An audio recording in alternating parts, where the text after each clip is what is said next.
In 1989 and 1990, I worked as a naturalist guide aboard a cruise ship in the Galapagos Islands. I've often been asked what the experience was like, and to answer that question, I've made this video series. It's a photographic chronicle of that experience, made 20 years later. Despite not being much of a shutterbug, I or my passengers took most of the photographs you'll see, supplemented with some photos from the web where needed. And I had the good fortune to have a passenger who not only filmed his trip, but sent me a copy of the tape. But first, a brief history. In 1985, I graduated with a degree in English and Evolution from the Colorado College in Colorado Springs. I was the first at my school to graduate with the newly introduced thematic minor on evolution, which covered a general education in many fields related to evolution rather than the more typical in-depth coverage within a narrow field. I took more courses in my minor than my major, but I never thought I would actually have a professional use for it. However, a few years later, my father invited me on a trip to the Galapagos Islands. The boat we chartered leaked badly in rough seas and the food was monotonous, but I had a terrific time. I also learned that a guide must accompany anyone wishing to visit most of the islands, and it occurred to me that I had the perfect prerequisite to become one: a degree in evolution. I also lived for a while in Quito, Ecuador, where I had a girlfriend who turned out to have worked as a public relations officer aboard one of the cruise ships in the Galapagos Islands. She put me in contact with the owners of the cruise ship company, and in the summer of 1989, they hired me on.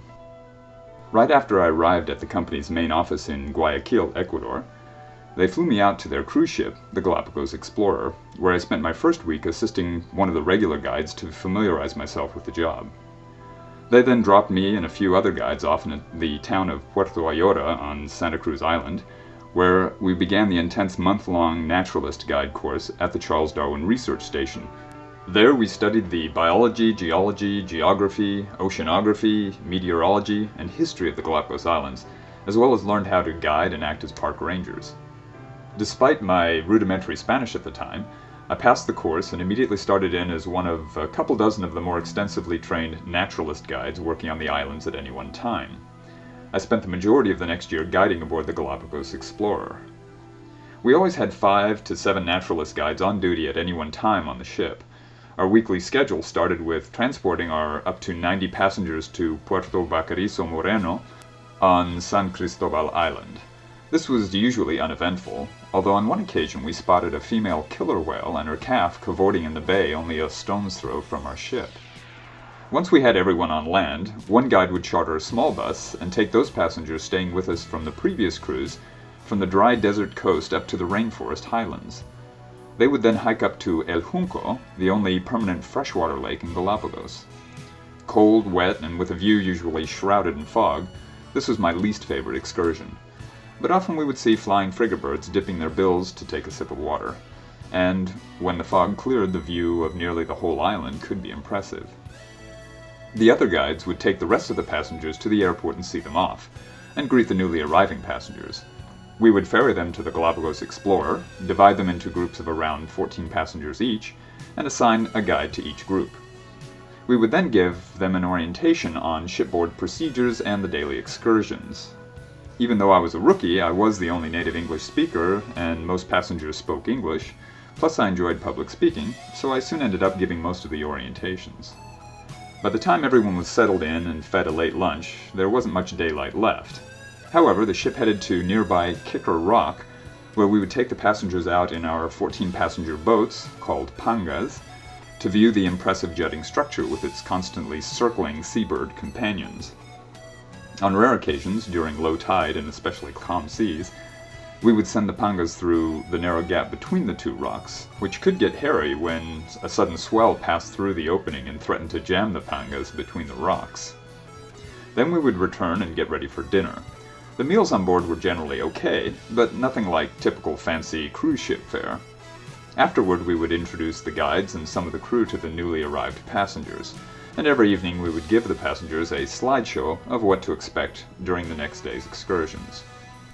During the first night, the Galapagos Explorer would travel south to Hood, or Española Island. Most of the islands have 2 or 3 names. After breakfast the next day, we guides would ferry our groups of passengers by panga to Hood's Punta Suarez. Then we would lead them along a marked trail around the island to view the wildlife, plants, and geology. Some passengers don't appreciate the requirement to stay on the trails, but in the Galapagos that's usually not much of a restriction, since many of the animals sit and even nest right on the trails. Hood is a flat, dry island of upthrust rock. Passengers disembarking from the pangas are usually met by curious sea lions, which are found all over the island coasts. Like most animals in the Galapagos, this smaller subspecies of the California sea lion has little fear of humans. Visitors must inevitably walk around and even over many of the animals. Here we see the world's only marine lizard, the marine iguana. These iguanas are endemic to the Galapagos Islands, but are found on all the island coasts. They evolved from the mainland green iguana and survived by feeding on seaweed. Larger specimens are capable of swimming underwater over 15 meters deep and staying submerged for up to an hour, although they usually stay down just a few minutes at a time. Being reptiles, they're cold-blooded and cool off rapidly in the ocean, but they've evolved black skin to help them warm up rapidly in the sun. The hood subspecies is the most colorful, with the males developing bright red and green markings during the breeding season. Hood is also home to a large population of the comical blue-footed booby. Found on many of the islands, these boobies dive for fish close to shore. As you can see here, their nests are little more than a slight depression in the ground. This unfortunate booby managed to select a popular marine iguana hangout for its nesting site. Here I tell my passengers a little bit about the bluefoots. What we have over here is a pair of blue-footed boobies, and the way to distinguish the male from the female is one way is look at the pupils. You notice the two different pupil sizes. The male has a small pupil, the female has a large pupil. It's not really that hers is any larger, it just has a black eye ring around it. In addition, the female is slightly larger, and her sound is quite a bit different. She makes a honking sound, and the male makes a whistling sound. Sort of a complaining honk sounds like wah, wah, wah, wah, wah, wah, and the male makes a sound. The masked booby also nests on Hood and other islands. This brilliantly white bird is the largest of the boobies. It fishes further out to sea than the bluefoots.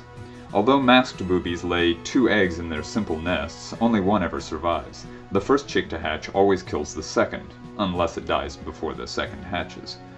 It's a way of ensuring at least one survivor. Here you can see a breeding pair of masked boobies. I rarely saw the third booby species, the red-footed booby, even though it's actually the most numerous, because it feeds far out to sea and nests in locations we never visited. I did, however, see one close up on Hood, and another that perched for a while on the Galapagos Explorer. We'd often see the elegant red-billed tropic bird flying near the shore, however. We'd also see it on several other islands. Also on Hood and other islands, we'd see the beautiful Galapagos dove with its bright red feet and brilliant blue eye ring. Unfortunately, this bird is delicious, and its utter lack of fear made it an easy meal for sailors before the islands were protected. It's still pretty fearless, but more skittish now than it used to be. Hood also has the breeding colony for almost the entire world population of waved albatrosses. These majestic birds can have wingspans of over 2 meters. They mate for life, and they can live perhaps 50 years. They nest on the bare ground and are known for their elaborate bill-clacking courtship display.